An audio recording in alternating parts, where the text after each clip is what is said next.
کیا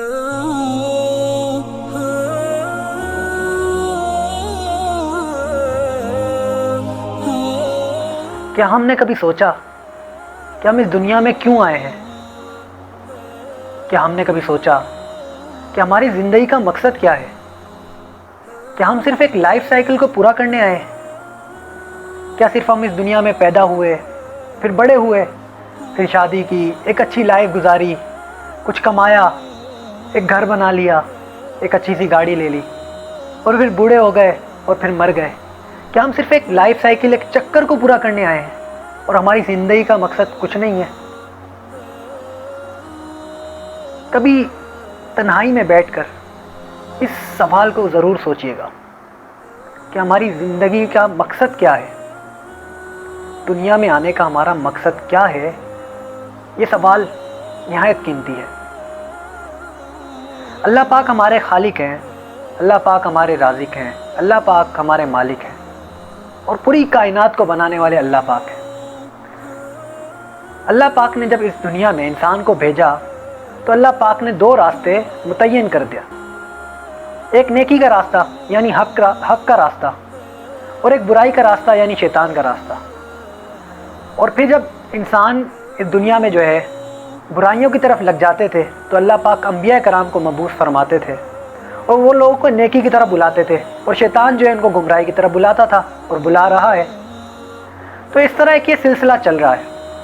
ایک مثال لے لیں کہ کوئی بھی کمپنی کوئی پروڈکٹ بناتی ہے، اس کے لیے ایک گائیڈ لائن بک دیتی ہے جس کے اندر لکھا ہوتا ہے کہ اس کے کیا فائدے ہیں اس پروڈکٹ کے، اور اسے کس طرح یوز کرنا ہے اور اس کا مقصد کیا ہے۔ تو اللہ پاک نے ہمیں دنیا میں جو بھیجا ہے تو انسانوں کی بھی ایک گائیڈ لائن بک دی، اور جسے ہم آج قرآن مجید کے نام سے جانتے ہیں۔ یہ اللہ پاک کی کتاب ہے جو انسانوں کی گائیڈ لائن بک ہے، جس کے اندر ہماری زندگی کا مقصد بتایا گیا ہے، ہم نے زندگی کس طرح گزارنی ہے اللہ پاک نے وہ بتلایا ہے۔ اللہ پاک قرآن مجید میں ارشاد فرماتے ہیں، افحسبتم انما خلقناکم عبثا وانکم الینا لا ترجعون، کیا تم نے یہ سمجھ رکھا ہے کہ ہم نے اس دنیا میں تمہیں بے فضول پیدا کیا، تم واپس لوٹائے نہیں جاؤ گے؟ اللہ پاک انسانوں سے سوال کر رہا ہے۔ اللہ پاک 27ویں پارے میں فرماتے ہیں، وَمَا خَلَقْتُ الْجِنَّ وَالْإِنسَ إِلَّا لِيَعْبُدُونَ، ہم نے انسانوں اور جنوں کو اس لیے پیدا کیا تاکہ وہ ہماری عبادت کر سکیں۔ اللہ پاک نے ہمیں ہماری زندگی کا مقصد اس آیت میں بتا دیا کہ ہماری زندگی میں آنے کا مقصد، اس دنیا میں آنے کا مقصد اللہ پاک کی عبادت کرنا ہے۔ یہ ہے ہماری زندگی کا مقصد۔ ایک مثال لے لیں کہ جس طرح اسٹوڈنٹ ایگزامز کے دنوں میں محنت کرتا ہے، اور وہ اپنی ضروریات یعنی کھانا پینا، سونا، ان تمام کو چھوڑ کر، ان کو کم کر کے، محدود کر کے ایگزامز کی پریپریشن کرتا ہے تاکہ وہ اپنے مقصد کو اچیو کر لے، یعنی اچھے نمبروں سے پاس ہو جائے، تو وہ اس کا ایک دنیاوی عارضی مقصد ہے، اس کے لیے وہ ضروریات زندگی کو چھوڑتا ہے۔ تو بالکل اسی طرح ہم نے بھی جب ہمارا مقصد یعنی دینی مقصد یعنی اللہ پاک کی عبادت کرنا، یعنی نماز کے وقت، اس طرح دیگر جتنے بھی دینی تقاضے سامنے آ جائیں تو ہم نے جو ضروریات زندگی ہیں ان کو ہم نے چھوڑ کر، ہم نے تقاضے کے سامنے اللہ پاک کا جو بھی تقاضا سامنے آ جائے، دینی تقاضا سامنے آ جائے، عبادت نماز کا وقت آ جائے، تو ہم نے اس کی طرف جانا ہے۔ یہی ہماری زندگی کا مقصد ہے۔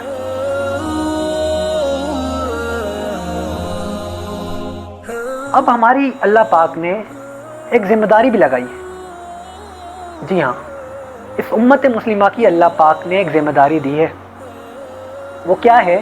قرآن مجید میں اللہ پاک ارشاد فرماتے ہیں، کنتم خیر امت اخرجت للناس تأمرون بالمعروف وتنہون عن المنکر وتؤمنون باللہ، تم بہترین امت ہو، یعنی یہ امت مسلمہ بہترین امت ہے کہ لوگوں کی نفع آسانی کے لیے نکالی گئی ہو، لوگوں کو نیکی کی طرف بلاتی ہو اور برائی سے روکتی ہو، اور ایک اللہ پاک کی ایمان رکھتی ہو۔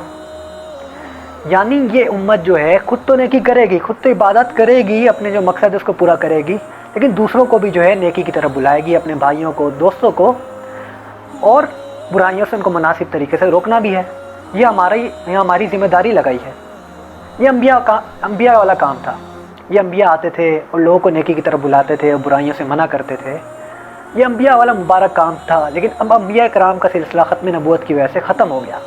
تو یہ اللہ پاک نے میری آپ کی اور اس امت کی ذمہ داری لگا دی کہ خود بھی جو ہے عبادت کرنی ہے، اپنے مقصد کو پورا کرنا ہے، لیکن یہ آپ کی ذمہ داری ہے کہ یہ آپ نے یہ بھی کرنی ہے، یعنی لوگوں کو بھی بلانا ہے اس عبادات کی طرف، نیکی کی طرف، اور برائیوں سے انہیں مناسب طریقے سے منع کرنا ہے۔